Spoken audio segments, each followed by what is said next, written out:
iniciando mais um programa Viva a Voz Saúde pela Rádio Nossa Senhora de Copacabana, aqui no bairro de Copacabana, no Rio de Janeiro.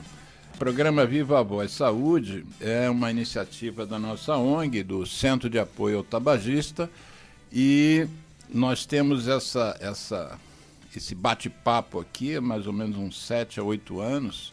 Começamos aqui com a jornalista Milva Campos, que depois nos passou o bastão. Um abraço para a Milva, que está morando em Minas, né, o Geraldo?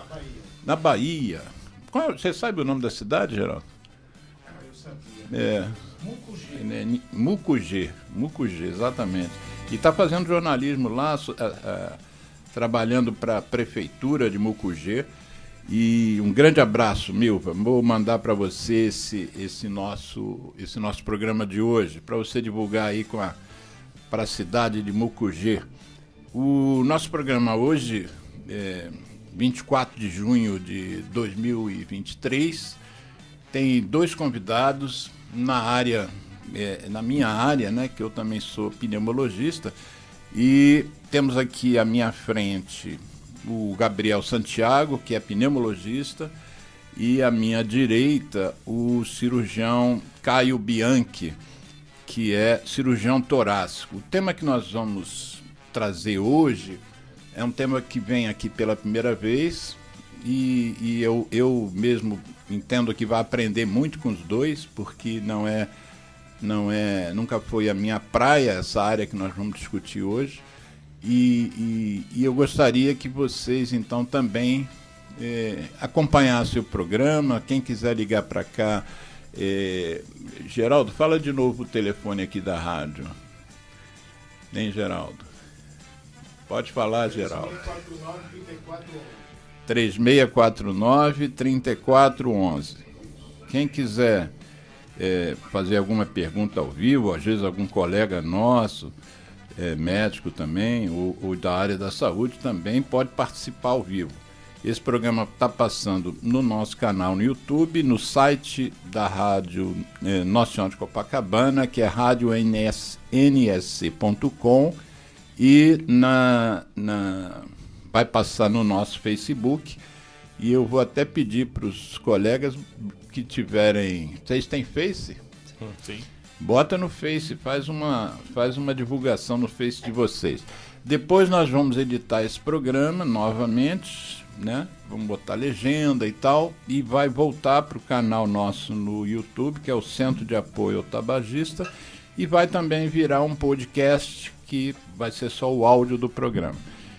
O tema que nós vamos tratar hoje é um tema importante do ponto de vista de saúde pública, mas é muito pouco conhecido pelas pessoas, mesmo por profissionais de saúde. Por isso que eu achei interessante a gente tocar nesse assunto hoje. A indicação dos dois me foi feita por um grande colega meu xará, inclusive, Alexandre Pinto Cardoso, professor da UFRJ e do Instituto de Doenças do Tórax. E os dois foram sugeridos. Eu pedi a indicação dele, quem poderia tocar nesse assunto, e vocês foram indicados pelo Alexandre Pinto Cardoso. Mas eu queria que vocês rapidamente se apresentassem. Primeiro, eu agradeço vocês, a disponibilidade de estar aqui num sábado de tarde, e queria então que vocês se apresentassem rapidamente, com um pouquinho da história de vocês, até vocês estarem exercendo essa atividade hoje. Pela ordem alfabética, primeiro o Caio Bianchi. Tá, ok. Bem, boa tarde. Primeiro, gostaria de agradecer pelo convite, tanto a indicação do Dr. Alexandre, né, e seu convite aqui para poder falar um pouquinho sobre esse tema. Bem, meu nome é Caio, eu sou cirurgião torácico atualmente, né, me formei pela UFRJ. Posteriormente fiz minha formação em cirurgia geral aqui no Rio de Janeiro mesmo. Deixa eu te interromper. Claro. Eu sou adepto da gente não usar sigla, porque a gente, nós, sim, a gente usa sigla, mas o povão não sabe, né? Universidade Federal do Rio de Janeiro. Isso aí. E depois fiz minha formação em cirurgia geral, né, no Hospital Adventista Silvestre, onde eu tive meu primeiro contato com o transplante, na verdade, um dos hospitais aqui no Rio de Janeiro que mais fazem, né? E que eu devo muito desse meu envolvimento na área relacionado justamente com a equipe lá, o Dr. Eduardo Fernandes. Eduardo Fernandes? Fernandes, isso. Trabalha com Você fala de transplante em geral ou de transplante pulmonar? Não, em geral, né? Geral. Na verdade, foi meu primeiro contato, né? Um transplante foi justamente lá, a gente fazia tanto hepático, renal, e eles ainda têm uma história importante na parte do transplante, tanto aqui no Rio de Janeiro, na América Latina como um todo. E, posteriormente, fui fazer minha formação em tórax específica na Universidade de São Paulo, onde, mais uma vez, já entrei, na verdade, eu brinco que na própria entrevista, né, quando a gente fez lá, dentro das perguntas, né, de interesse, eu já falei que eu tinha interesse no transplante pulmonar, desde aquele momento, apesar de não ter muito conhecimento ainda na época, né. E, posteriormente, fiz mais um ano específico em transplante em si, né, lá pelo INCOR também, no Instituto do Coração, em São Paulo, e voltei para cá, para o Rio de Janeiro. Já, na verdade, dentro da promessa do projeto de reimplantação do transplante aqui no Rio de Janeiro. Então, atualmente eu trabalho no Instituto Nacional de Cardiologia, com, né, a parte de cirurgia torácica e o transplante no programa ativo. E também, mais recentemente, no Hospital Copador, também atuando tanto nessa parte do transplante em si, com cirurgia torácica, geral, oncológica, onde eu tenho a oportunidade de trabalhar, na verdade, com o Gabriel nos dois lugares, né? Gabriel, então, você. Então, bom, meu nome é Gabriel Santiago, eu sou pneumologista, na verdade sou filho da UERJ, que é a Universidade do Estado do Rio de Janeiro, fiz toda a minha formação na UERJ, desde a faculdade, também da residência de pneumologia. Após a residência da pneumologia, eu obviamente segui mais relacionado à área da pneumologia. No Rio de Janeiro ainda não existia o transplante de pulmão, mas era uma área que sempre me chamou a atenção desde a época da formação, desde a época lá da faculdade. E eu fui para uma área tanto da pneumologia quanto de CTI. Sempre gostei muito do paciente grave, o paciente crítico, aquele paciente que desafia a gente no dia a dia. E as coisas foram se construindo e realmente aconteceu de alguns 3 anos atrás, começou-se a ideia de reimplantar, como o Caio falou, reimplantar o serviço de transplante de pulmão aqui no Rio de Janeiro. Então eu, de forma praticamente ativa, me ofereci para participar desse processo. Eu sabia que ia ser instalado dentro do INC, que é o Instituto Nacional de Cardiologia de Laranjeiras, Hospital Federal do SUS. Então eu me ofereci e apareceu a oportunidade de eu fazer parte da equipe. E foi lá que eu comecei a ter essa vivência, o conhecimento, e corri muito atrás do aprendizado com relação na área do transplante de pulmão. Então fiz o treinamento em São Paulo, tanto no Hospital Albert Einstein quanto no próprio INCOR também. Tive algumas visitas no Instituto Nacional do Coração lá em São Paulo, onde são os centros que fazem transplante de pulmão em São Paulo. Então fiz uma parte do treinamento lá. E mais recentemente também fiz o treinamento em transplante de pulmão na Universidade de Miami, que também realiza o transplante de pulmão num volume bem expressivo atualmente. Antes da gente entrar no transplante pulmonar propriamente dito, aí fiquem vocês à vontade, faz um retrospectozinho do transplante. Quando é que a ideia de você transplantar órgãos e tecidos começou a vigir no mundo, assim? Quando é que isso... o que vocês têm, assim, de lembrança, de conhecimento? Na verdade, o transplante como um todo, né, ele já é uma ideia antiga, né? Tem quem diga, alguns quadros até mitológicos, já se falava, até que São Cosme e Damião, na verdade, foi o primeiro transplante que a gente tem relatado também, né? São Cosme e São Damião. Que foi relacionado justamente com um transplante de membro, né? Também tem o próprio... ele estava até revisitando algumas coisas assim da história. É interessante observar que até na própria mitologia hindu, eles falam, o próprio Ganesh também foi transplante de cabeça, com a cabeça do elefante e tal. Então, assim, na verdade, essa história de você renovar órgãos perdidos já é bem antiga, né? Mas, de fato, assim, como ciência médica em si, a gente tem, a partir talvez do século XVIII, mais para o final, mais para o XIX em si, o início, e o XX. Século XVIII já? Na verdade, mais para o início do século XX em si. Alguns grandes estudantes com relação a isso, por exemplo, Alex Carrel, que falou sobre a questão de as anastomoses vasculares, né, que são as costuras dos vasos, que é uma coisa importante nesse processo. Mas, de fato, a gente começa com transplantes mais inicialmente, né, relacionados a rim, outros órgãos, fígado, o coração também, que é famoso, né, o Barnard, que foi tem até um livro interessante sobre isso também, que conta justamente a história de como é que foi essa questão do transplante cardíaco, que foi uma briga entre diversos lugares, né, quem ia fazer primeiro, quem ia publicar primeiro, né, na verdade sempre foi isso, a vanguarda, né. E agora, quando a gente fala do transplante de pulmão em si, tem grandes nomes, né? Por exemplo, na Rússia tinha com estudos mais experimentais inicialmente, a gente tinha o Demikov, lá para a década de 40, talvez, que ele tenha começado a fazer transplantes em animais, gatos e tal. Mas, de fato, o primeiro transplante em humanos, né, que a gente tem relatado, de fato, foi no Mississippi, em 63, com James Hardy. Que eles fizeram, é curioso até observar, porque na verdade o primeiro transplante foi num paciente com câncer, né? Era um paciente com câncer, foi um transplante unilateral, que foi considerado como não teria outra forma de sobreviver e tal. E ele teve uma sobrevida inicial até razoável, 18 dias, numa fase que você não tinha nem imunossupressor, né? Mas isso foi evoluindo ao longo do tempo. E de fato, digamos assim, o primeiro transplante que a gente diz bem sucedido, que foi também um transplante bilateral, foi da Universidade de Toronto, né, no Toronto General, que foi em 83, pela equipe, né, o Patterson e me faltou o nome dele. Quer dizer, agora, 20 anos depois daquele primeiro de Mississippi. Né? Exato. E aí, na verdade, já tiveram outros relatos nesse meio tempo, mas de fato o que a gente teve... Não, se a gente vê a data de hoje, né, então significam 40 anos Exatamente. do primeiro transplante pulmonar bem sucedido. Transplante bilateral, na verdade, né, que a gente teve, que foi esse daí lá em Toronto. Mas assim, muita evolução teve nesse processo todo, né? Coisas que a gente fazia lá no passado e que hoje em dia a gente já não faz mais. Isso você vai chegar, daqui a pouco vocês vão tocar nisso. Você quer acrescentar alguma coisa, Gabriel? Eu acho que muito... Essa coisa histórica. Exato. Caio é enciclopédia, né? Por isso que eu nem me atrevi a começar a falar. Mas o que eu acho que vale a pena, assim, eu acho que a tentativa sempre...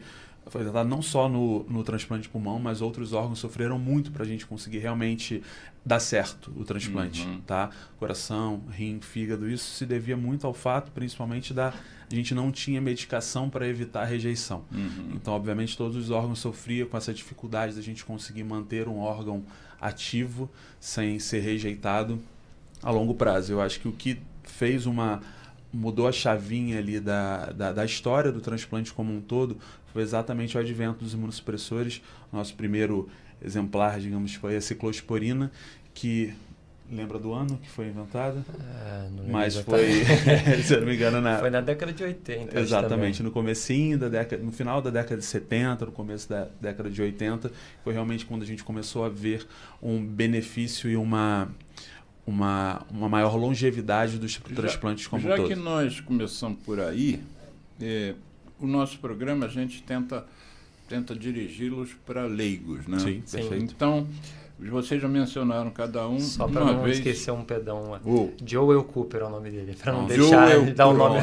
Para não deixar de dar o nome. Você diz o de Toronto? Isso, Toronto. Joel Cooper. Uma das pessoas mais famosas nesse estudo. Quando a gente editar o programa e republicá-lo no YouTube, eu vou tentar achar. Por isso que eu fico escrevendo aqui, vou tentar achar as imagens dessas feras, né? Mas vocês já falaram 2 vezes, cada uma vez, na palavra rejeição. Sim. E agora você acrescentou o avanço em relação à imunossupressão. Fala um pouquinho, então, para as pessoas leigas entenderem o que é, né? Esse problema ainda pode existir, apesar dos imunossupressores. O que é a rejeição do órgão que foi transplantado e o que o imunossupressor faz? Perfeito, excelente pergunta. Bom, seguinte... Quando um paciente precisa de um transplante de órgão, ele vai receber o órgão de uma outra pessoa, tá? Objetivamente, o nosso organismo está preparado para combater qualquer corpo estranho que entre no nosso organismo. Então, ele vai estar ali sempre em stand-by, pronto para atacar qualquer tipo. Então isso acontece com qualquer tipo de infecção bacteriana, até mesmo o próprio câncer também, o organismo tenta atacar o câncer de todas as formas, porque são coisas estranhas ao funcionamento normal do organismo. Então isso acontece também com os órgãos. Óbvio que a gente tenta o máximo possível achar um órgão compatível com o receptor. Tá? Então, por isso, existe todo um processo antes de a gente submeter o paciente ao transplante de avaliar como é que está, digamos assim, a defesa do receptor, tá? Como é que está a parte de sensibilização, digamos assim, do receptor ao corpo estranho. Então, nós fizemos toda uma avaliação imunológica do receptor, através principalmente de exame de sangue, para a gente entender qual vai ser a dificuldade de a gente achar um órgão compatível com aquele receptor. Essa é a primeira fase para a gente avaliar isso. Fora isso, a gente tem, obviamente, também o grupo sanguíneo. A gente tem que transplantar grupos sanguíneos que sejam compatíveis, porque senão vai atacar também o órgão recebido. E no momento do transplante, no momento que recebe a oferta do órgão para o receptor, a gente faz também um teste. No caso do pulmão, a gente faz o cross-match, que é exatamente uma prova cruzada entre o sangue do doador com o sangue do receptor, para a gente entender se eles realmente são compatíveis, como nós imaginamos após uma primeira avaliação, tá?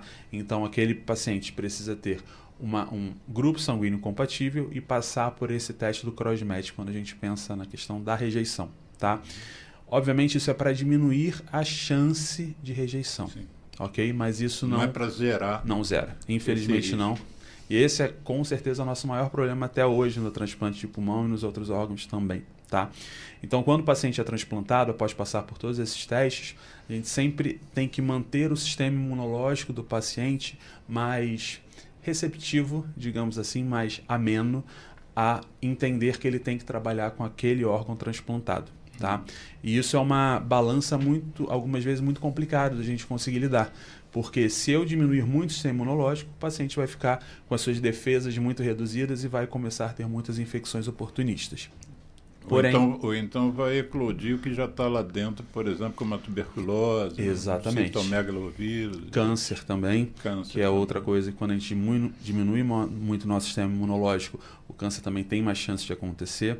Então a gente tem que ter essa balança de reduzir o sistema imunológico para evitar a rejeição, mas não reduzir tanto a ponto de que o paciente fique completamente vulnerável a todos esses problemas. Tá? Aí vocês disseram que essa ciclosporina, que é um imunossupressor, começou a revolucionar essa questão da rejeição.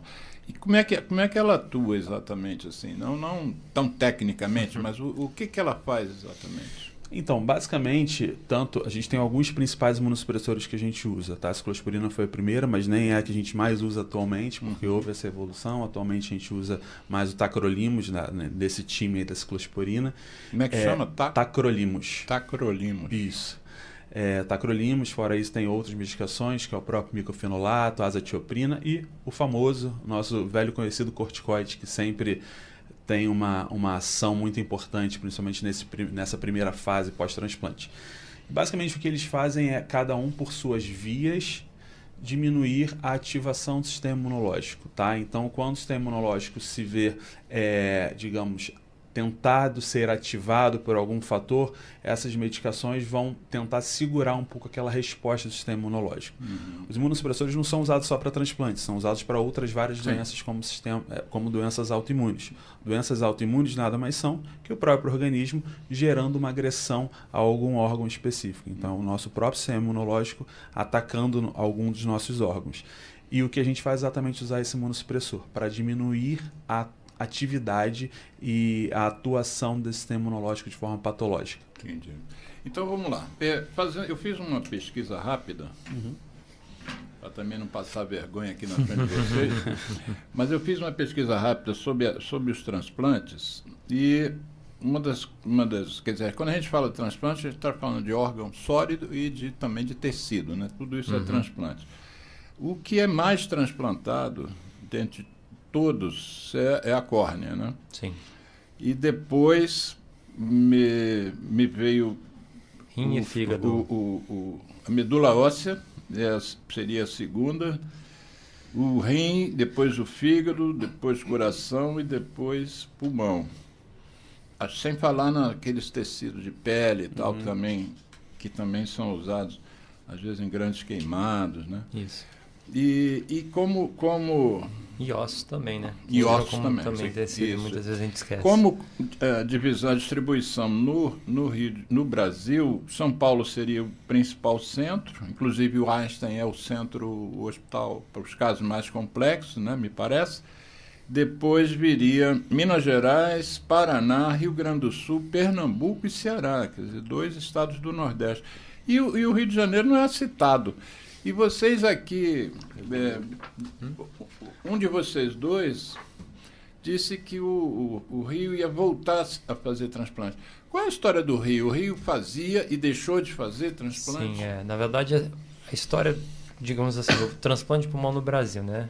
A gente começa, na verdade, em 89 o primeiro transplante, que é feito, na verdade, lá no Rio Grande do Sul, pelo Dr. José Camargo, né, no caso, que até hoje continua justamente na divulgação, né? Ele também, hoje em dia, até membro da Academia Nacional de Medicina, muito famoso nesse quesito, até nessa questão de divulgação científica, né? Mas que até hoje faz transplante junto com a equipe dele lá. E depois que a gente teve o primeiro lá, São Paulo também começou no ano seguinte, e o Rio de Janeiro não ficou para trás nisso. Na verdade, acho que foi em 99, talvez, o primeiro transplante aqui, que aconteceu na Universidade Federal do Rio de Janeiro. Quer dizer, 10 anos depois do Sul, né? Isso. Se eu não me engano as datas, mas assim, foi na década de 90, e eles mantiveram o transplante aqui no Rio de Janeiro até mais ou menos 2008, se eu não me engano. Aonde era feito? Né? Era na Universidade Federal do Rio de Janeiro, lá no HU, no Hospital Universitário. Lembra quem era? Era o Carlos Henrique Boasquevich. Sim, claro. Isso. O doutor Alexandre também conhece, né? O professor Henrique. Alexandre Cardoso. Também participou junto com o pessoal, Loivos e tudo mais. E só que infelizmente a gente teve um hiato, né? Porque desde aquele período o Rio de Janeiro ficou sem. E na verdade é curioso observar, porque se a gente for observar a necessidade do transplante, o número de pessoas que precisam do transplante, infelizmente hoje em dia ainda o Rio de Janeiro, não só o Rio de Janeiro, mas como o Brasil, ele é muito deficitário. Sim. Que afinal de contas a gente tem muitos poucos centros hoje em dia fazendo, a maior parte deles concentrados no Sul e no Sudeste. Apenas um centro do transplante de pulmão fazendo no Nordeste em si. É claro que também não é algo que a gente tem que imaginar que, por conta da complexidade do processo como um todo e a necessidade até de uma estruturação, tem que ter lugares chaves, né? Não adianta ter um monte de lugar. Mas, de fato, o Rio de Janeiro, apesar de toda, digamos assim, dentro do Sudeste, o impacto, o número de hospitais que a gente tem, ficou nesse ato durante um bom tempo. Você disse que mais ou menos... Foi em 2008, por volta disso último que eles tiveram. São 15 anos. Exatamente. Quer dizer, 15 anos não, porque já foi retomada há uns 3, né? Isso, mas a gente voltou... 12 anos... Isso aí, na verdade, depois que teve esse hiato, a gente voltou a fazer em 2021, o primeiro transplante foi lá no INC, né? No Instituto Nacional de Cardiologia. E aí agora, é curioso que houve, na verdade, uma revolução no sentido de que outros centros apareceram em conjunto logo após isso, né? Na verdade, essa ideia de trazer o transplante novamente para o Rio de Janeiro já é antiga, mas tem uma série de entraves, tanto do ponto de vista burocrático, de equipes e tudo mais, mas isso foi positivo, porque, na verdade, trouxeram outras pessoas querendo fazer, né? E, de fato, hoje em dia a gente tem uma série de locais que estão se credenciando para poder se habilitar, né, fazer. E o interessante é que o Rio de Janeiro, nessa área nossa, né, de pulmonar, sempre foi um expoente, né? A minha geração, o texto da minha geração de pneumologia era do professor Newton Bethlen, que, aliás, eu era da universidade, da Unirio, na universidade em que ele era titular de pneumo. Eu trabalhei no serviço, ainda como estudante, depois que voltei da França, trabalhei no serviço do professor Gés Teixeira, que era na Beneficência Portuguesa, na antiga Beneficência Portuguesa, na década de 70 e 80, que era considerado o melhor cirurgião de tórax do Brasil. Quer dizer, vinha gente do Brasil inteiro ser operado na Beneficência. Então é meio assim, inexplicável, né? Esse tal hiato aqui que nós estamos conversando, como é que o Rio ficou à margem, perdendo... Não só com o transplante em si, né? Na verdade, a própria cirurgia torácica vem passando por um problema grande aqui no Rio de Janeiro, né? Aqui já foi também o próprio serviço que a gente tinha dos servidores do Estado, ele foi um serviço que formou muitas pessoas, né? que até hoje estão atuando aí, grandes nomes dentro da cirurgia torácica, não só no Rio de Janeiro, mas no Brasil como um todo. Eu fui chefe da pneumologia do Hospital Rafael de Paula Souza, e a cirurgia que é conhecido como Hospital de Curicica, né? Sim. A cirurgia de lá torácica também formou muita gente. Sim, principalmente em tuberculose. Hoje em dia, e grande parte desses serviços hoje em dia se perderam, né? Boa parte dos cirurgiões que aprendiam a operar a tuberculose acabavam tendo uma formação muito sólida, né? Porque era pegar aqueles pulmões encarcerados e conseguir entregar o sujeito com saúde. É diferente o paciente, aquele cirurgião que aprende com doença inflamatória e o câncer, muitas vezes. De fato, assim... Mas isso mereceria até um outro programa, né? O que houve com o Rio de Janeiro. Mas uma coisa legal que eu quero marcar aqui também é que quando vocês expuseram um pouco a formação de vocês, ficou evidente o papel da saúde pública, né? Sim. Você se formou o Gabriel, né? Se formou na Universidade do Estado do Rio de Janeiro, o Bianchi na Universidade Federal do Rio de Janeiro, depois fizeram também a formação em unidades públicas. Sim. Você fez a formação na USP, ou seja, e hoje vocês estão trabalhando no Instituto Nacional de Cardiologia, que também é do SUS, né? E às vezes tem gente até que não entende bem, né, como é que se investe tanto numa área tão subespecializada, e às vezes a gente com pessoas morrendo de diarreia, né, por outro lado. Mas eu acho que o bom do SUS é isso, né? Você possibilita você tratar uma tuberculose e ao mesmo tempo você fazer um transplante bipulmonar. E eu estou me lembrando de umas coisas que eu ando lendo. Eu tenho estudado muito o dispositivo eletrônico para fumar, né? Cigarros eletrônicos, tabaco aquecido. Tenho apoiado muito a Anvisa na decisão de manter a proibição de comercialização, importação e publicidade de cigarro eletrônico no Brasil. Mas uma das coisas que eu acompanhei de serviços americanos é a realização de transplante pulmonar em jovens que adoeceram por causa de cigarro eletrônico, né? Que é uma coisa completamente nova, né? Exato. A indústria diz que o cigarro tem risco reduzido, mas nunca nenhum fumante jovem precisou fazer transplante pulmonar com cigarro convencional, apesar de 100 anos de história do cigarro convencional, né? Mas então vamos entrar direto agora na questão do transplante pulmonar. Quem está indicado a se submeter a um transplante pulmonar? Vamos lá. Bom, paciente que tem indicação de ser submetido a um transplante pulmonar é um paciente com uma pneumopatia grave, que já foi submetido pneumopatia, doença pulmonar crônica grave, que já foi submetido ou está passando pelo tratamento clínico adequado e o máximo de tratamento clínico possível para aquela doença, e que mesmo assim o paciente continua progredindo sua doença e que já chegou num estágio que, se ele não fizer o transplante, ele tem uma expectativa de vir a óbito, de morrer dentro de 2 anos, maior do que 50%. Sim. Então é esse paciente que a gente tem que buscar para conseguir oferecer um tratamento curativo, que é o transplante de pulmão. Okay? Então, esse, vamos dizer assim, chamaria esse de primeiro critério, né? Sim. Ele tem uma doença grave que, se não fizer alguma coisa desse ponto, exato, ele não tem 50% de chance de não morrer passar nos 2 anos. Isso é a definição. E quando a gente vai olhar por grupo de doença pulmonar, cada um vai ter a sua indicação e seus critérios relativos àquele grupo de doença, tá certo? Então, o paciente DPOC, que é a doença pulmonar obstrutiva crônica, né, muito relacionada... Vulgo enfisema. Vulgo enfisema, exatamente. A doença do cigarro. Que, aliás, quando veio o Alexandre Pinto Cardoso, o professor Alexandre, já veio aqui 2 vezes. E a segunda vez foi para falar sobre DPOC, porque eu criei um dia municipal de conscientização da DPOC, que é o dia 19 de setembro, e eu escolhi a data por ser a data que nasceu um dos meus grandes mentores. Eu tive 2 em relação ao tabaco, foi o professor José Rosenberg, que já nos deixou por uma leucemia aos 91 anos de idade, e uma pessoa muito querida não só ele foi mentor meu, mas ele é a base do movimento contra o fumo no Brasil. E, enfim, então, nesse dia 19 de setembro, nós fizemos um programa no passado com o Alexandre Pinto Cardoso falando sobre DPOC. Depois eu vou botar o link na bio, Geraldo. Eu estou aprendendo essa história de link colocar na bio, lateral, né? aqui assim, ó. O Geraldo me indicou um tutorial do YouTube, que ele mesmo também não sabe me explicar, e o Gabriel, todo galã aí, também tem link na bio, mas foi a irmã dele que fez aqui. Mas aí, então, vamos lá. Vamos continuar aí onde a gente está. Onde é que a gente parou mesmo? Então, com relação às indicações do transplante de pulmão. Vamos lá.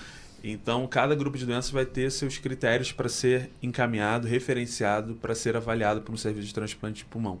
Né? Então, o DPOC vai ter seu critério, aquele paciente que já tem uma função pulmonar reduzida, que já faz uso de oxigênio, esse paciente tem indicação. Assim como o paciente que tem uma doença intersticial, que são doenças mais relacionadas à inflamação crônica do pulmão. São várias doenças que levam a esse tipo, mas a principal exemplo que nós temos desse grupo de doença é a fibrose pulmonar idiopática. Então, eles vão ter esses critérios específicos para avaliação, assim como hipertensão pulmonar e as doenças que a gente chama de doenças supurativas, que principalmente o principal representante é a fibrose cística, né, que é uma doença mais relacionada a um público muito mais jovem, pacientes jovens por volta de 20, 30 anos, que é uma doença congênita que vem evoluindo principalmente ali no final da infância, adolescência, e que realmente leva a uma destruição do pulmão de forma muito rápida.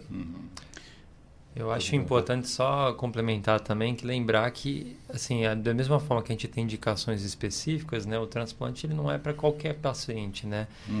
Então, não basta a gente ter um grupo de indicações específicas relacionadas a cada doença e tal. Primeiro que a gente tem uma coisa que se chama de janela de oportunidade. Todo paciente que vai ser submetido a um tipo de tratamento como esse, que é um tratamento paliativo, na verdade, né, muitas vezes, mas a gente tem que ver o momento adequado. Significa, ele tem que estar, ou ele não pode chegar muito precoce, muitas vezes, porque ainda não chegou naquele ponto necessário em que o transplante vai trazer um real benefício para ele, mas também não pode chegar muito tardio, quando ele já saiu dessa janela de oportunidade, em que a gente tem um risco de óbito muito aumentado em relação a esse tipo de tratamento. E lembrar que o que eu acho que até uma das coisas mais interessantes quando a gente trabalha com transplante é essa questão da gente trabalhar com o paciente como um todo, de uma forma holística, né? Ou seja, olhar ele como um todo, porque não basta só ter uma indicação médica. Eu tenho que ter uma condição clínica do ponto de vista nutricional, ponto de vista de fisioterapia, capacidade de exercício desse paciente, avaliação pela enfermagem, avaliação pela psicologia. Então, assim, na verdade, a gente trabalha de forma multidisciplinar e qualquer fator desse pode ter um impacto na indicação do paciente. Então, pode ser aquele paciente que tenha indicação de livro pelos critérios dele, mas que quando avaliado como um todo, a gente vai ver que ele tem uma fragilidade numa questão social, né? Tem uma fragilidade psicológica que a gente entende que o transplante talvez não seja a melhor opção para ele, entendeu? Agora as questões clínicas, né? Exato. Pode ser um doente com doença na coronária. Exatamente. Então Exato. Lembrar que é uma mudança para o resto da vida, né? Você transplantar. Então, é uma decisão que não é fácil e que envolve tudo, e não só o paciente, como também o núcleo familiar dele, quem vai cuidar dele no entorno, né? Eu gostaria de comentar uma outra questão também, que é muito importante a gente fazer essa seleção muito criteriosa, né? Eu acho que mais difícil a gente achar o paciente com indicação é achar o paciente sem nenhuma contraindicação para a realização do transplante. E o que a gente tem que entender é que essa seleção criteriosa existe um impacto social muito importante. Quando nós estamos selecionando um órgão de um doador para botar num receptor, a gente está deixando de oferecer esse órgão para um outro receptor, para um outro paciente que está necessitando de um transplante de pulmão. Então a gente tem que ter certeza que o que a gente está fazendo realmente é benéfico para o paciente e para a sociedade como um todo, porque a gente pode realmente estar condenando aquele paciente que está em fila, digamos assim, a não conseguir dar tempo de receber o seu pulmão.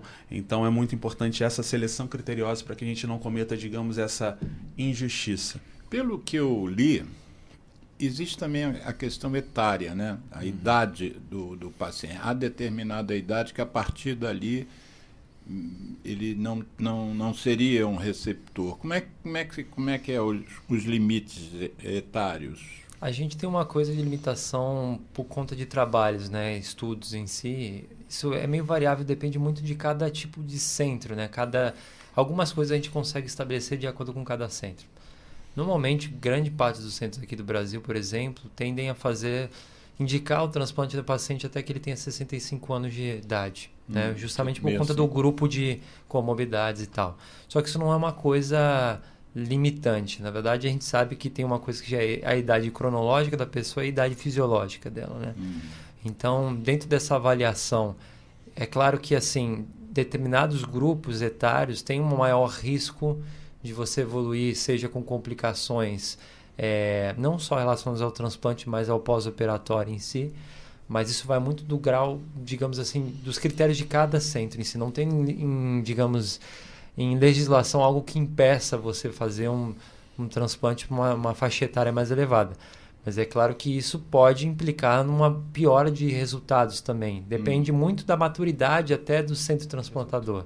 Então, assim, a gente vê que hoje em dia, inclusive, muitos centros fora do país têm feito cada vez mais transplantes em pacientes mais idosos e com resultados bons. Um exemplo disso até que aconteceu recentemente foi, uns 2, 3 anos atrás, o Niki Lauda, né, o corredor de Fórmula 1.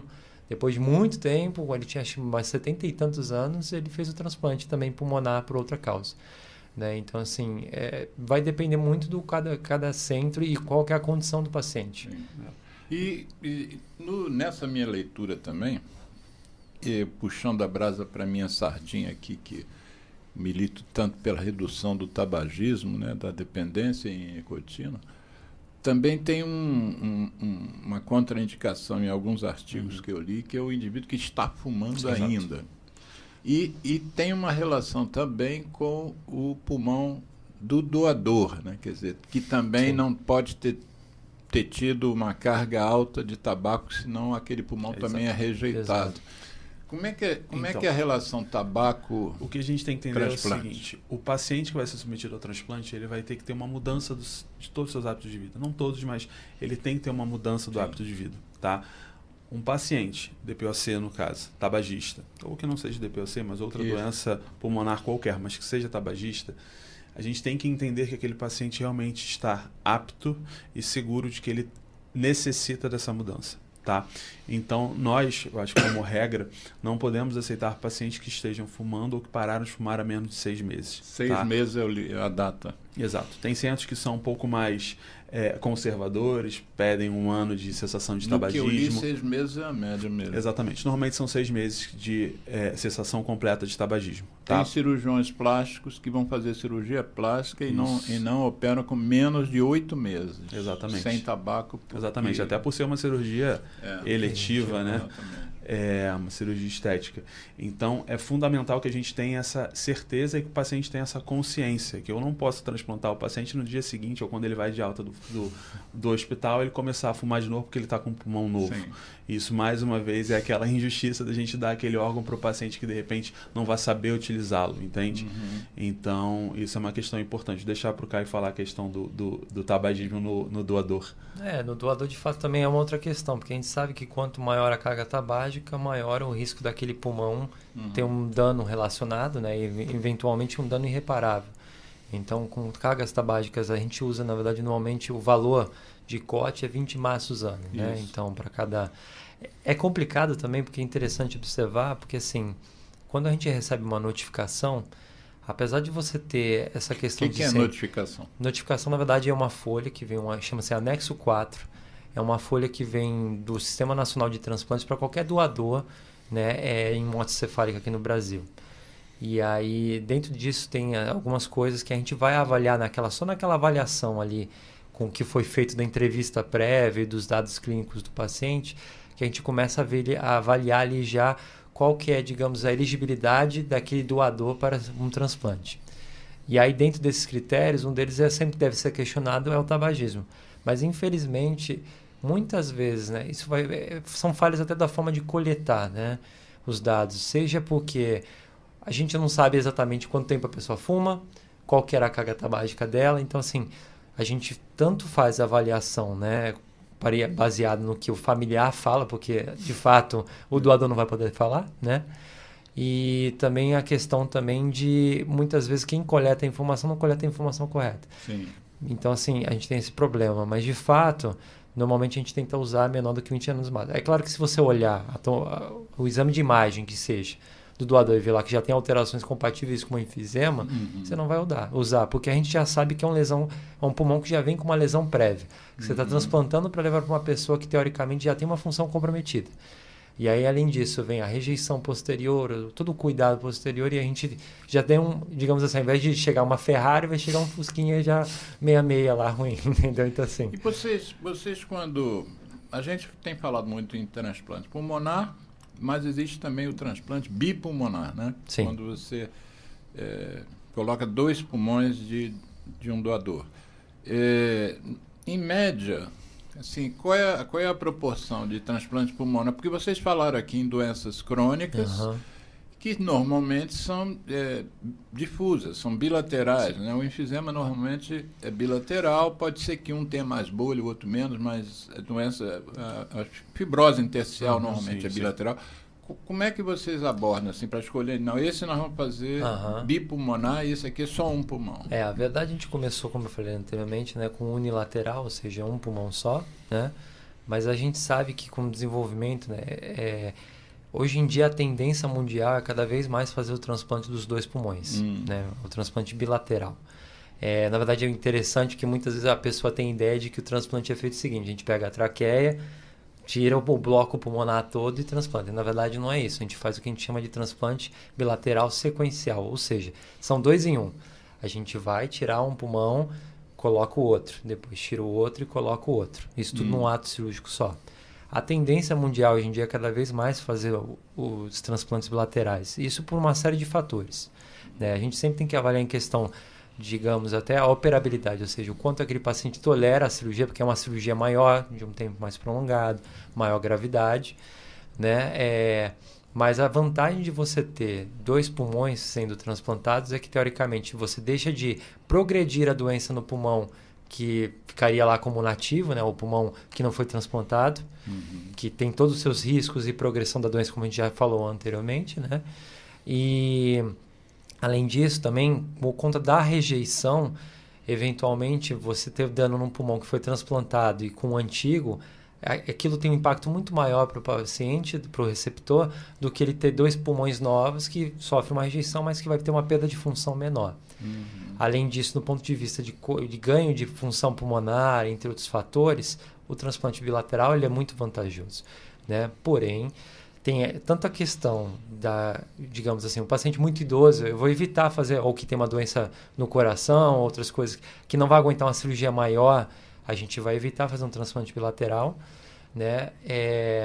Fato que a gente tem uma limitação também, porque pacientes que têm doença vascular, como por exemplo hipertensão arterial pulmonar, e pacientes que são supurativos, ou seja, que tem um componente de infecção, como fibrose cística, outras doenças de bronquiectasias e tal, esse paciente não pode ter um transplante de um pulmão só, porque um pulmão vai contaminar o outro. Sim. E aí não dá.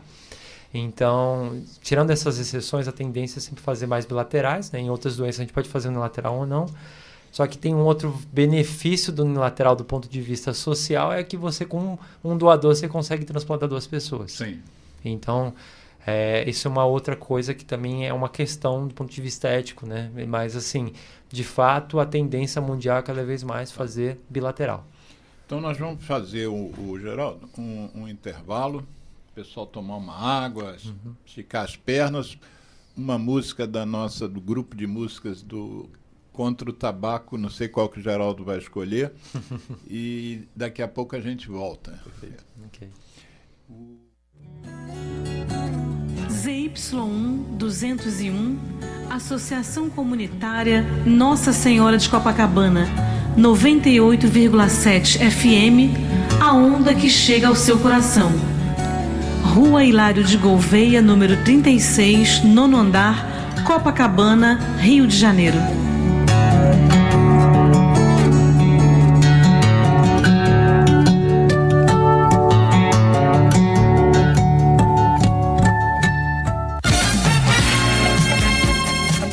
ZYU 201, Associação Comunitária Nossa Senhora de Copacabana, 98,7 FM.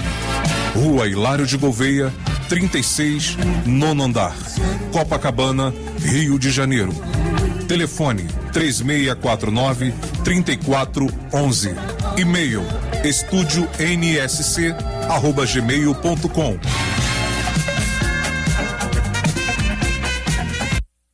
Eu me chamo Tony Garrido, junto de Vange Souza, a gente convida a dizer não ao cigarro, não ao tabaco.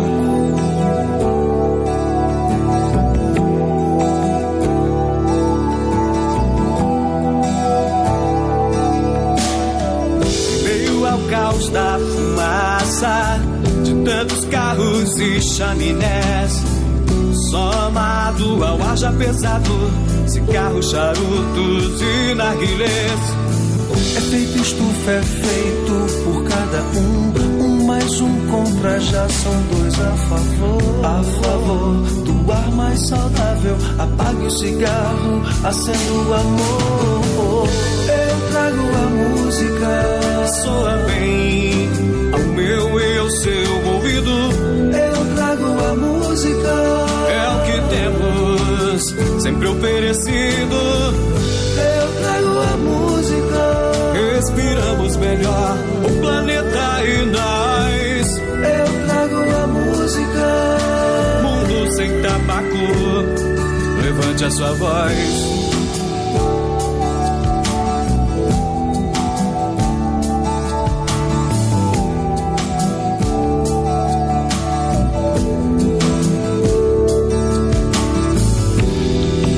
Eu trago a música, soa bem ao meu e ao seu ouvido. É o que temos, sempre oferecido.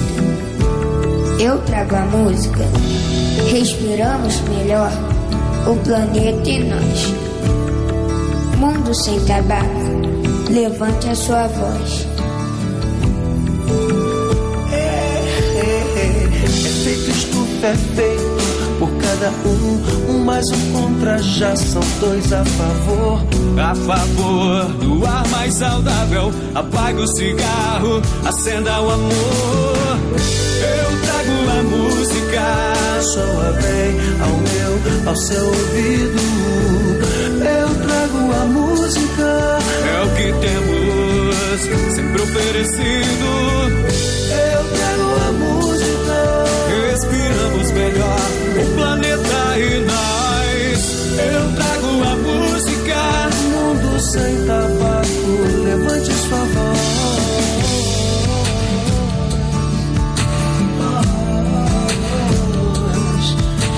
Levante a sua voz, levante a sua voz.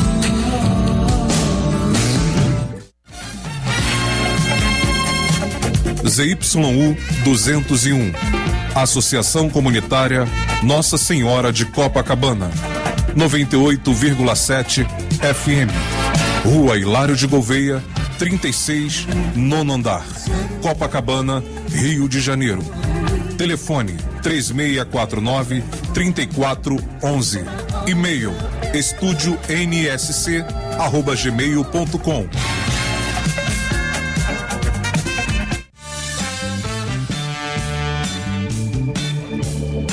Estamos reiniciando o programa Viva a Voz Saúde pela Rádio Nossa Senhora de Copacabana. O tema hoje é transplante pulmonar com dois especialistas, Caio Bianchi Castro e Gabriel Santiago. Eles são do Instituto Nacional de Cardiologia de Laranjeiras, aqui no Rio de Janeiro, e são também do programa de transplante da Redidor, que é uma grande rede aqui, talvez a principal rede hoje de hospitais privados da nossa cidade, nosso estado.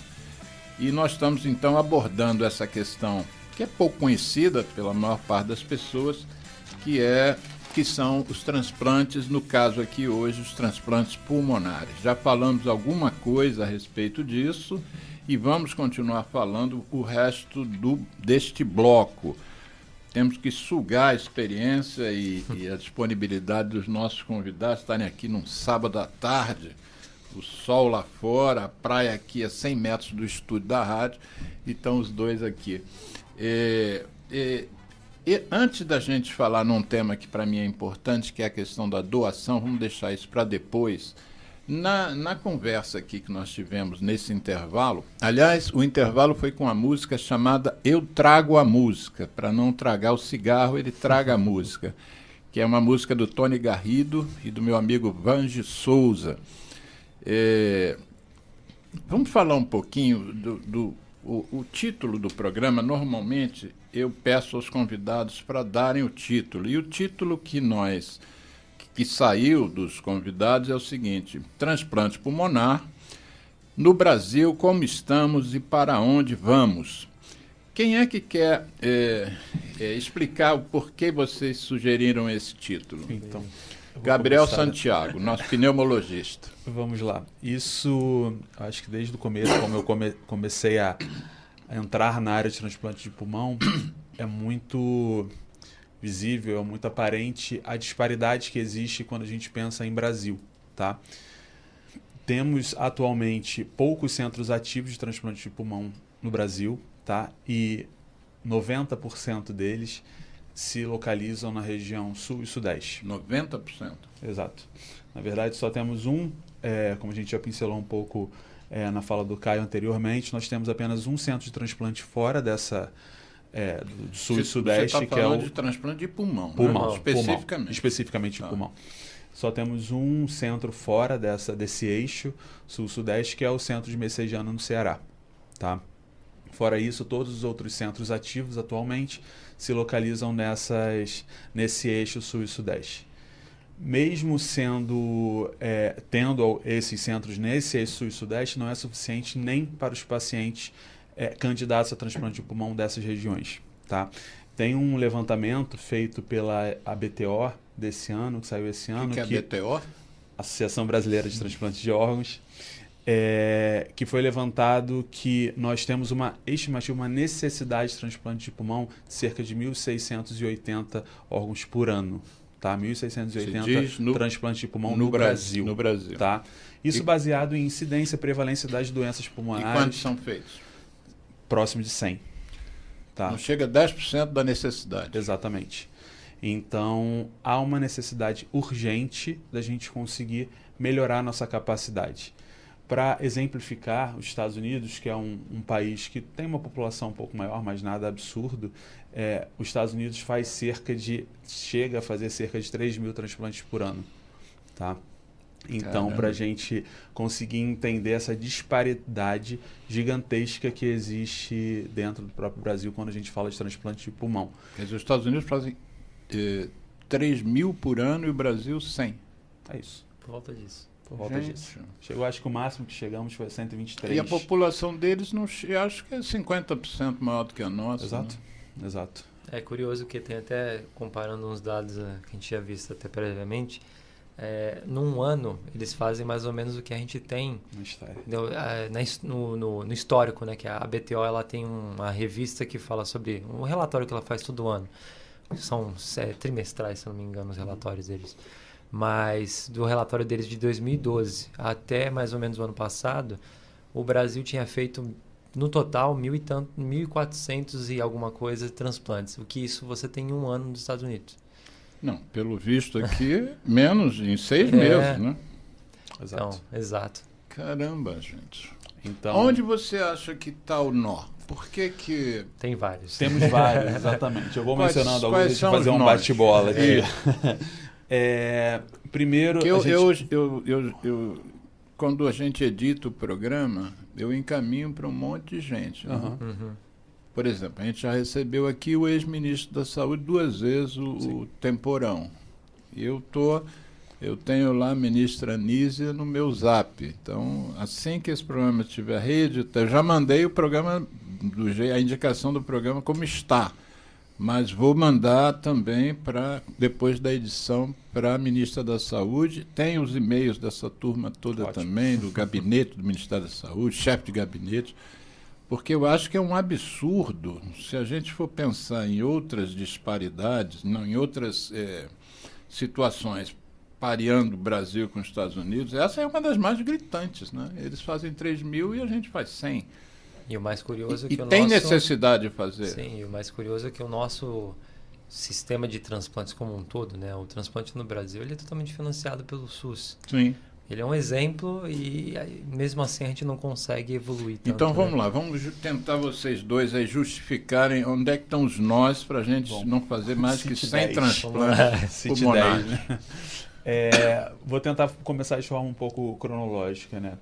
Primeiro, eu acho que existem poucos hospitais com estrutura para conseguir realmente albergar um serviço de transplante de pulmão, tá? O serviço de transplante de pulmão, ele necessita de toda a estrutura hospitalar, inclusive ambulatorial, muito madura e de altíssima complexidade, tá? Então, desde a avaliação do paciente, eu preciso ter os profissionais adequados e treinados para fazer a avaliação daquele paciente candidato a um transplante de pulmão. E quando eu falo profissionais, eu não estou falando apenas do corpo médico. Eu preciso do pneumologista, do cirurgião torácico, obviamente treinado para aquilo, mas eu preciso do nutricionista, eu preciso do psicólogo, eu preciso do enfermeiro, fisioterapeuta do que vai reabilitar. Obviamente. É uma coisa que a gente vê muito no público também, um serviço social muito atuante. Muito. Né, psicologia atuante, porque a gente tem um sistema público, então tem uma série de disparidades sociais que a gente tem que vencer todo dia para conseguir transplantar um paciente também. Sim, exatamente. Então, fora essa parte pré-transplante, né, que nós necessitamos dessa equipe, e é muito bonito quando você pensa num programa de transplante de pulmão que realmente é uma equipe multidisciplinar, que a gente até chama de interdisciplinar, em que todos têm a mesma possibilidade de negar ou confirmar a indicação ao transplante. Tem um termo que eu gosto muito de usar, que é transdisciplinaridade, né? Quer dizer, ultrapassa, né? Exatamente. Fora isso, quando a gente pensa na estrutura hospitalar propriamente dita, para o momento do transplante de pulmão e para o pós-transplante pulmonar, é de altíssima complexidade. Nós precisamos usar uma tecnologia muito, digamos, até algo avançada quando a gente vai pensar no nosso cenário nacional, tanto durante a cirurgia quanto no pós-cirúrgico também, com profissionais dentro do CTI, intensivistas, todo mundo muito treinado e sabendo o que está sendo feito ali naquele paciente. E, obviamente, depois de todo o acompanhamento. O que eu falo sempre para o paciente, quando ele vem buscar o transplante de pulmão, é que a nossa relação começa naquela primeira consulta e não termina nunca mais. Porque é um paciente que vai ficar para sempre atrelado àquele serviço, àquela instituição do programa de transplante de pulmão. Então, acho que o primeiro tópico... Para o resto da vida. Então, o primeiro tópico que eu boto, com certeza, é a questão da necessidade de se criar estruturas hospitalares que consigam realmente albergar esse tipo de programa. Isso a gente tem sentido muito, e cada um vai puxar a brasa para a sua sardinha, né? A gente tem sentido muito, por exemplo, eu que trabalhei muito tempo também como regulador, cirurgias ortopédicas, né? A gente tem o INTO, que é o Instituto Nacional de Traumato-Ortopedia, e você tem um vazio sanitário para a cirurgia ortopédica. Tem gente esperando há 5 anos. Outro dia eu vi uma matéria de uma senhora esperando há 2 anos uma cirurgia de joelho e ela não pode pôr o pé no chão. Então ela está há 2 anos deitada numa cama, ganhando peso, enfim. Então, quando você pensa que a gente precisa melhorar esse acesso e melhorar as estruturas, também tem que treinar equipes, né? Porque eu acho que vocês... Quantos anos você acha que um profissional na área de vocês dois precisa se dedicar para poder, por exemplo, vai abrir um centro novo, sei lá onde, em Bangu. Quanto tempo um profissional precisa ter de formação? Vamos contar assim da nossa, por exemplo, médica, né? São uns anos de faculdade de medicina, mais o período de residência, né? Se pegar, a gente tem residência médica. Primeiro você vai passar por uma, sem ser a especialidade ainda, cirurgia geral, cirurgia torácica, mais a formação de 1 a 2 anos a mais aí para transplante. Então, nessa brincadeira, a gente passa mais de uma década, né? Até mais do que uma década, né? Então, quer dizer que eventualmente... Depois de você já ter feito cirurgia geral, cirurgia torácica, mais 2 anos de dedicação. a 2 anos. Para quem vai fazer isso também, ele precisa saber que vai ter um mercado, né? Exato. Que vai acolhê-lo Mas esse- depois dessa formação. Esse né? é um outro ponto também fundamental, né? Como o Gabriel colocou, é uma questão... É muito institucional. Se você não tem uma instituição embarcando tudo isso, né, à frente, não adianta, porque também o esforço, digamos assim, individual, ele é grande, mas são tantas coisas necessárias para você conseguir desenvolver um programa e ter um legado que aquela instituição tem que estar realmente direcionada para aquilo, né? E isso envolve não somente a questão também de educação do profissional, mas também de incentivo ao profissional. Né? O que acontece, na verdade, a gente está tendo o contrário. Né? E esse profissional que é amplamente diferenciado, ele não tem um incentivo diferente dos outros também, porque significa o quê? Você trabalhar de madrugada, você se expor a situações de risco, você ficar com o telefone ligado 24 horas por dia, 7 dias por semana. Você não sabe a hora que vai chegar o órgão do doador. Exatamente. Então, assim, tudo isso deveria vir com uma remuneração diferenciada também. E, infelizmente, não é o que tem. Então, o que acaba acontecendo, principalmente no serviço público, muitas vezes, é que a gente acaba... Aquela pessoa é muito do esforço individual dela, se doa muito por aquilo, mas que chega um determinado momento na vida dela que aquilo não tem mais sentido. E você, por exemplo, a associação que você mencionou aqui, a BOT, né? A BTO. A BTO, ela defende essa questão também? Ela está à frente de como se fosse um sindicato dos... Na verdade, acho que tudo muito, digamos assim, separado, né? Porque são vários transplantes de órgãos, cada um tem uma... digamos assim, uma força própria, né? No pulmão eu posso dizer que, assim, na verdade, o que eu vejo ainda é que não há uma integração entre os diversos centros. Sim, claro, a parte, digamos, com relação até a uma certa competição entre os centros, como sempre acontece em qualquer local e tal, mas, assim, no ponto de vista de integração, até para discussão de benefícios, discussão de melhoras no processo de remuneração ou do próprio transplante em si, eu acho que ainda é muito desorganizado nesse sentido, sabe? Entre os centros em si. Acaba que a gente tem alguns centros, né, ativos, mas mesmo esses centros ativos em si, agora estão começando a conversar um pouco mais, eu vejo um pouco por conta da Sociedade Brasileira de Cirurgia Torácica, mas assim, ainda é muito incipiente, sabe? E tem um outro ponto também, né? Você vai trabalhar com transplante, a maior parte agora mudou um pouquinho, mas ainda a gente tem isso. O pulmonar, por exemplo, não está dentro do rol da ANS, né? Da saúde, dentro dos, digamos, procedimentos pagos e tal. A própria instituição em si não tem como cobrar muitas vezes, ela não ganha um diferencial. É claro que a gente sabe que com o transplante tudo uma questão de qualidade. Hoje em dia você tem um repasse diferenciado para a instituição pública, por exemplo, mas muitas vezes, não só na pública, mas no privado também, ele não entra. O transplante hepático foi recentemente colocado dentro do ANS. Então, a gente tem cardíaco. Até então, era só o fígado que era coberto, né? Então, nem o renal? O rim, perdão. Só o rim. Só o rim. O fígado foi o recente. Então, assim, ainda há muito o que vencer para isso, entendeu? E isso é um dos pontos. E, além disso, também a questão da educação, né, do profissional. Eu acho que, como o Gabriel colocou nessa linha do tempo, a gente tem, muitas vezes, o próprio profissional de saúde, ele não sabe indicar ou quando encaminhar ou encaminha tardio. Né? Então, o desconhecimento ele é geral, e isso ainda sinto muita falta, principalmente nos centros formadores, né? Exato. Que isso ainda é uma coisa... Eu posso dizer que eu não me recordo, por exemplo, na minha formação de uma aula de transplante. É isso. Raramente, você fez o curso de medicina todo e isso não é tinha. algo que... Eu nem vou...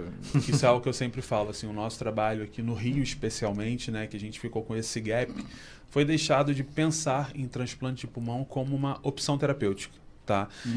Isso dentro dos especialistas, dentro dos próprios pneumologistas, entende? Então pensa que o transplante de pulmão é algo que não tem um resultado bom, que o paciente vai morrer dentro de poucos meses ou que não vai sobreviver à cirurgia e por aí vai. Isso então, não é a realidade. Isso não é a realidade. Pelo menos não é mais a realidade. Não é mais.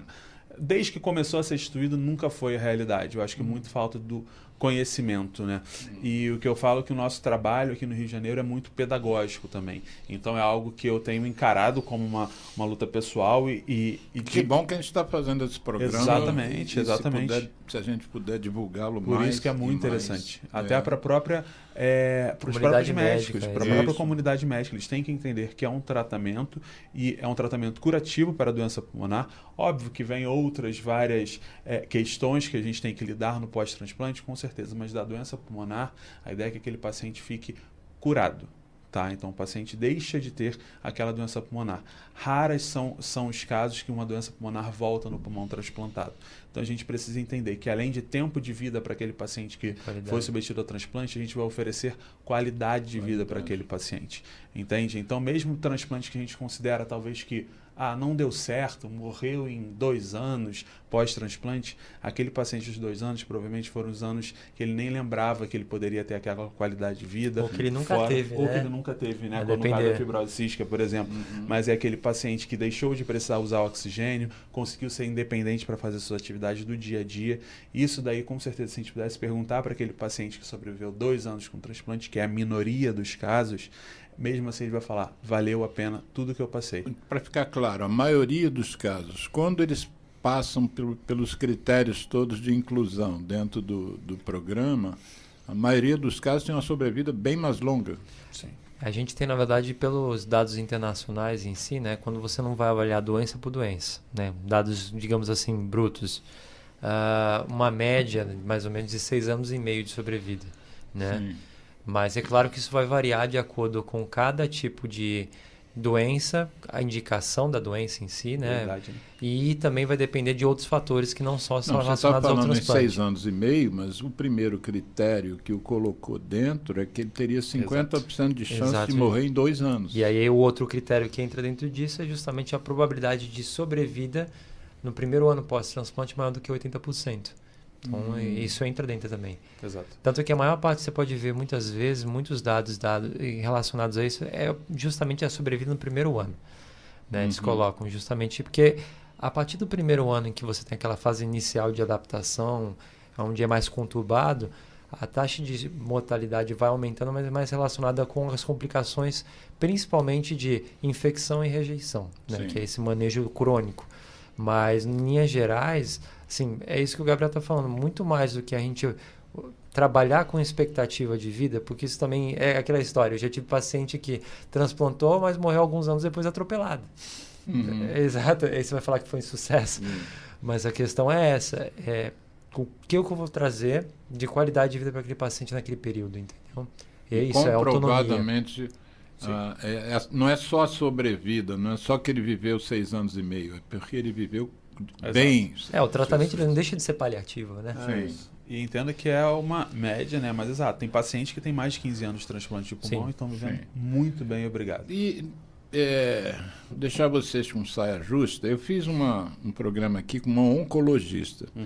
E eu a chamei justamente porque eu assisti uma palestra dela em que ela dizia que havia uma diferença marcante entre o atendimento público e o atendimento privado, sobretudo em relação ao custo das drogas oncológicas. E ela chegou a me...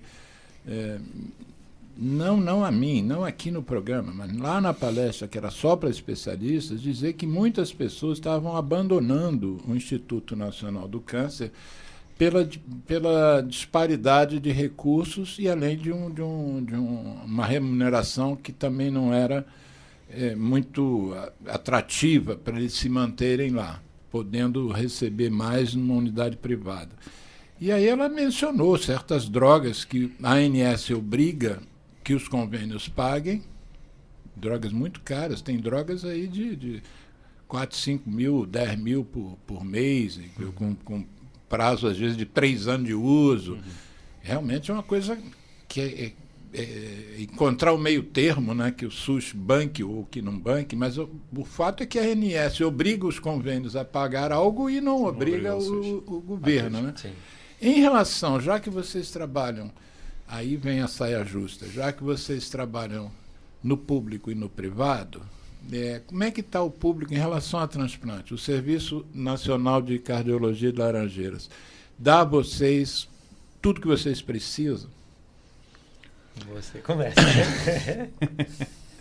Vamos lá. É óbvio que existe disparidade muito clara na nossa realidade, na nossa rotina dos dois serviços, tá?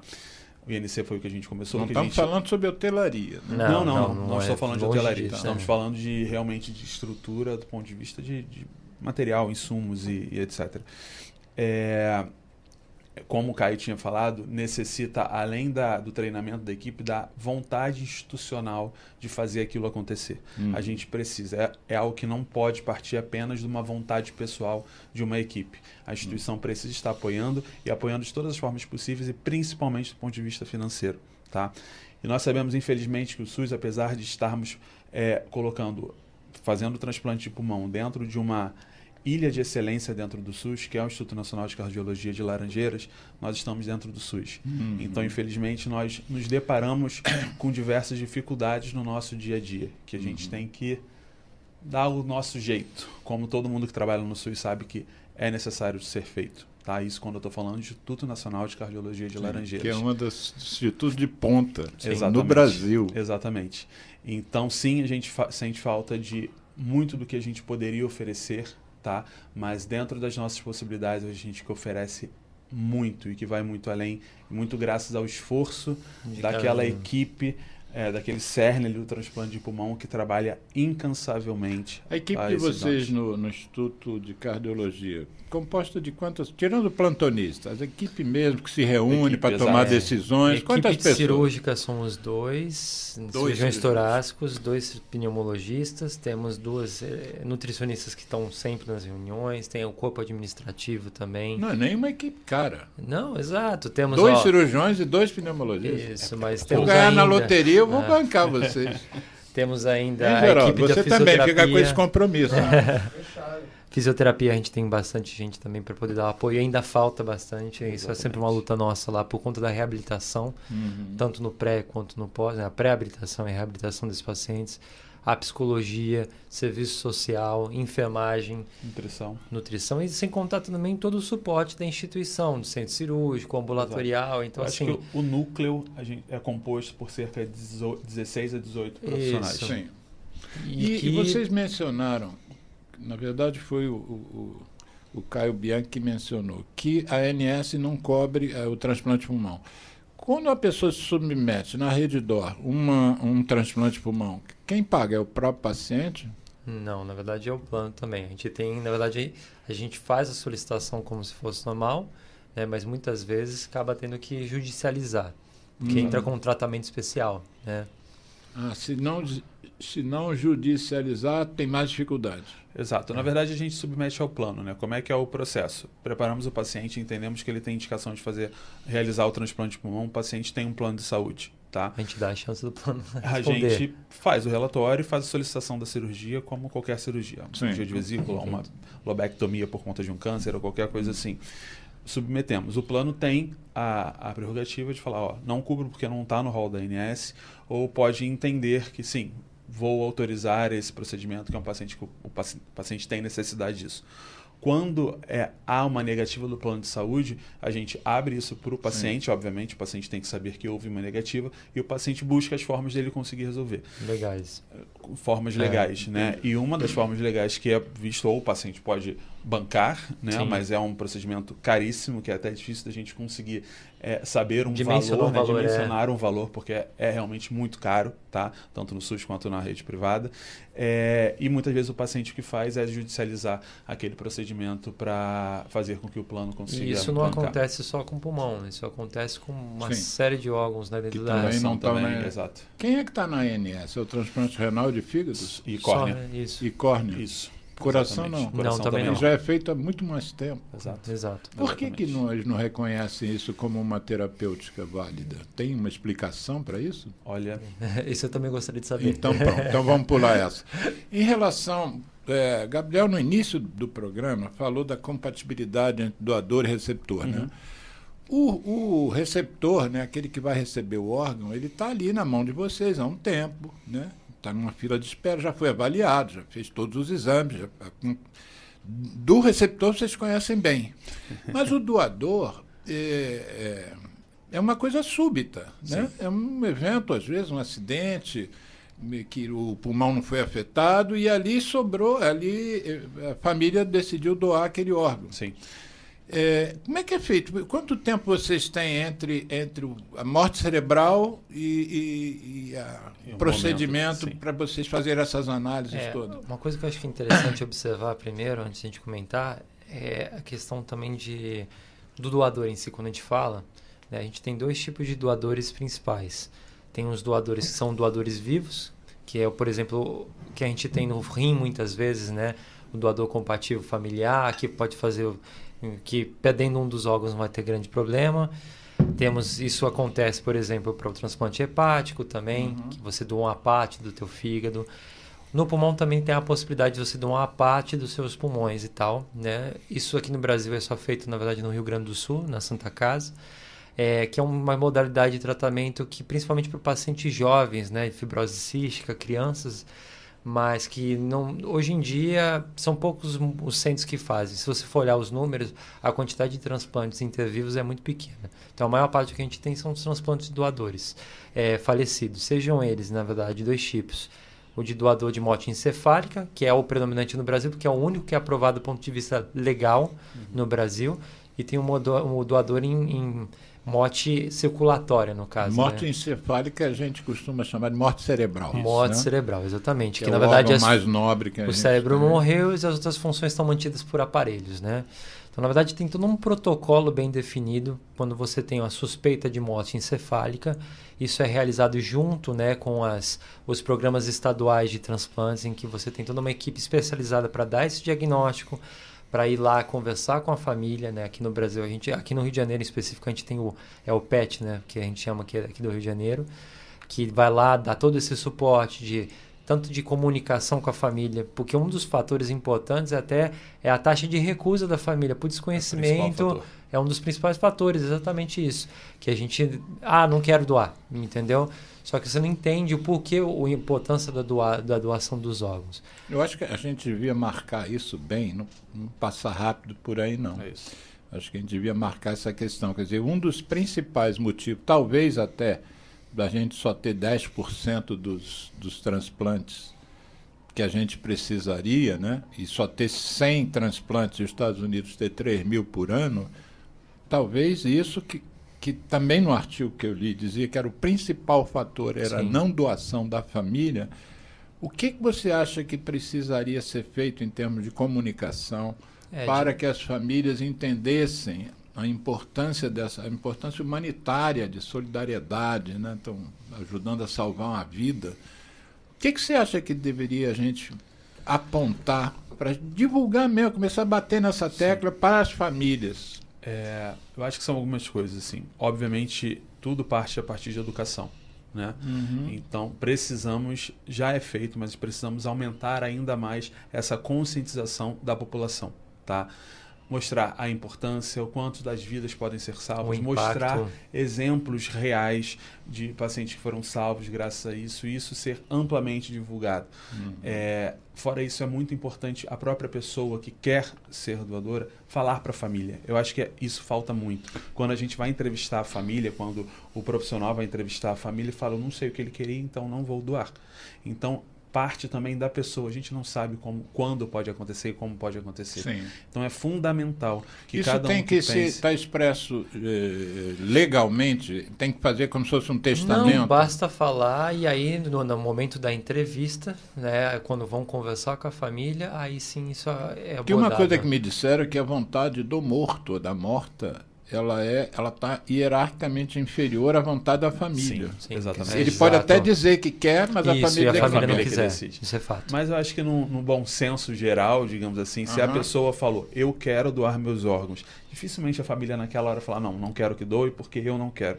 Eu acho que normalmente, pelo menos é esperado pelo bom senso. Se o doador ou a doadora tiver manifestado, a família talvez até fique sem graça de não corresponder ao desejo Mas é claro que também a gente tem um outro ponto que muitas vezes é a questão da situação também, né? Porque a família é abalada e de repente vem alguém falar com você, você vai doar os órgãos, se sente. Por isso que a importância de você treinar esse profissional que vai tem uma capacidade de comunicação porque é fundamental para poder abordar uma pessoa numa situação de fragilidade maior, para ela entender que ela está trazendo um benefício, né? É curioso isso, porque às vezes quando a gente faz a captação, você vê situações diferentes. A gente não tem contato com a família do doador, né? Sim. Porque até por uma questão, né, naquele momento e tal, a gente prefere até não ter e não é para ter. Não, e às vezes a gente vê muito, eu, por exemplo, como leigo, vejo às vezes, no caso leigo em transplante, eu vejo às vezes uma notícia de que um helicóptero saiu de uma cidade e está trazendo um órgão para outra cidade. Quer dizer, você não estava nem na cidade, que dirá conhecer a família e tal.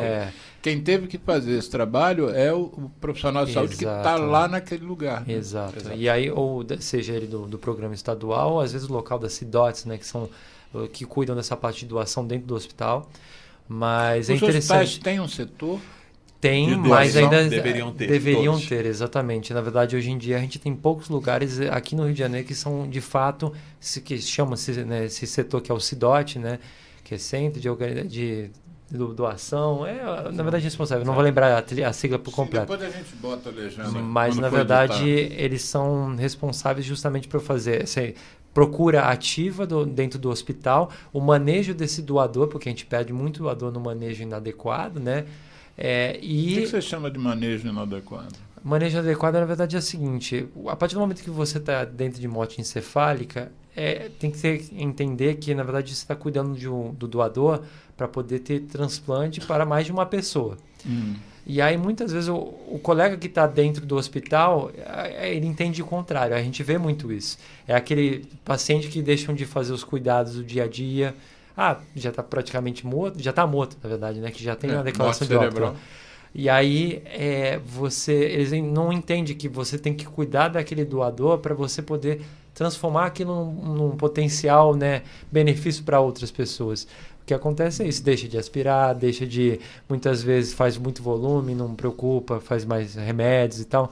Então, assim, esse cuidado tem que ter alguém. Se não tiver alguém ali próximo cuidando ou conscientizando a equipe que está ali na ponta, a gente perde. A taxa de aproveitamento, por exemplo, no mundo como um todo para pulmão, que é um dos órgãos que, digamos assim, é um marcador até de cuidado do doador, né? Para você ter noção, no mundo como um todo é de 15% a 20% só dos doadores.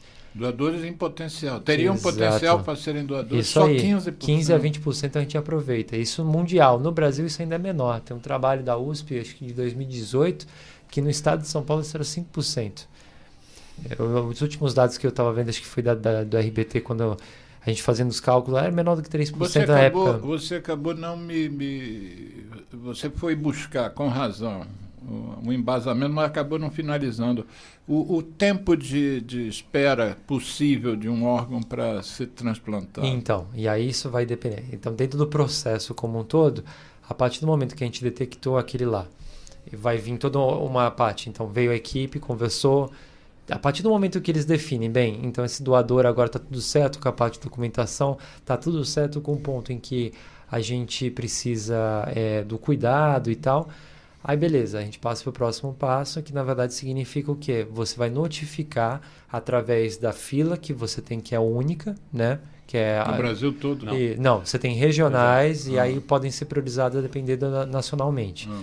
Mas, por exemplo, no estado de Janeiro, independentemente se o paciente for do grupo sanguíneo A, quer dizer, do grupo sanguíneo ou, na verdade, se independentemente dele estar na rede privada ou na rede pública, a fila é única. Tem isso também. E vai variar de acordo com os grupos sanguíneos. E aí, a nossa fila no pulmão, hoje em dia, a prioridade é definida por ordem cronológica, ou seja, se eu te listo hoje, e não tiver ninguém, você é o primeiro da fila. Se eu listar alguém amanhã, ele é o segundo, a depender do grupo sanguíneo dele, né? No artigo que eu li antes do programa, fala em uma fila em São Paulo, uma fila de espera de 18 meses. Exato. As filas são longas. Isso tem uma variação muito grande entre os locais, né? Como Rio Grande do Sul e São Paulo são os principais centros, então há uma migração de quem tem condições, obviamente, de todo o Brasil para esses centros.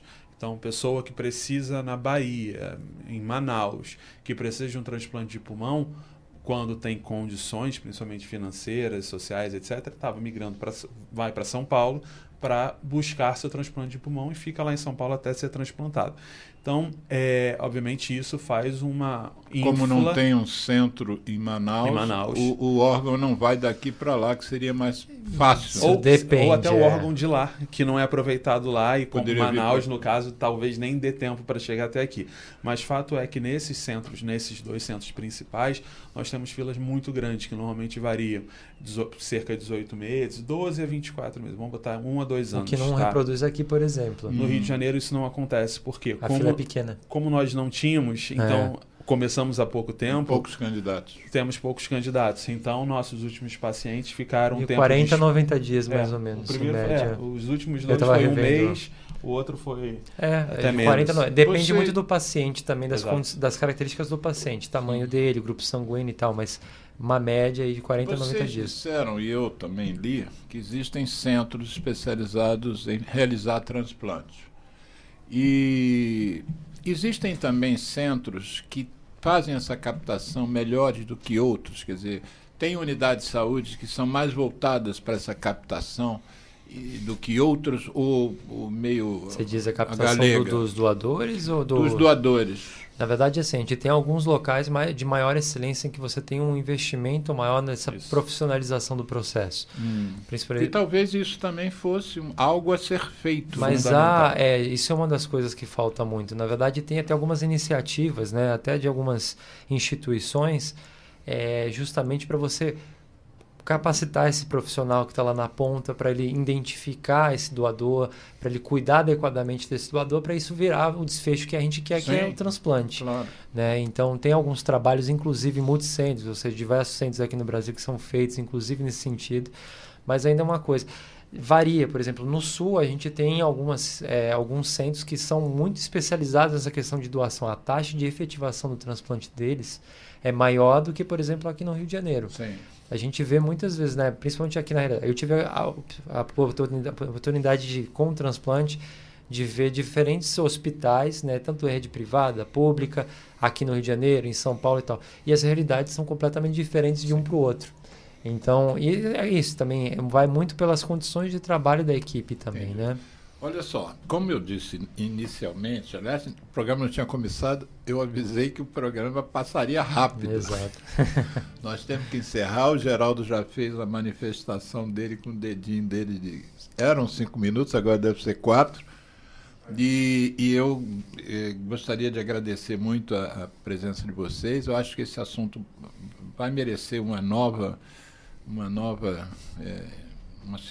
segundo programa sobre o tema, talvez focando mais na questão da doação, né, para a gente influenciar mais.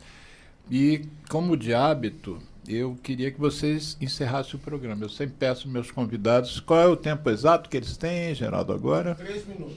3 minutos, porque o programa ele corta, o computador corta e entra já uma outra programação. Vocês têm 3 minutos para encerrar o programa. O que vocês gostariam de dizer? Bom, primeiramente gostaria de agradecer a oportunidade e o espaço. Pula isso, não perde tempo então com vamos isso. Embora. E eu acho que deixar como mensagem exatamente isso. Eu acho que principalmente a conscientização com relação à doação, tá? Manifestar a seus familiares. E fora isso, a questão de que no Rio de Janeiro temos programas ativos nesse momento.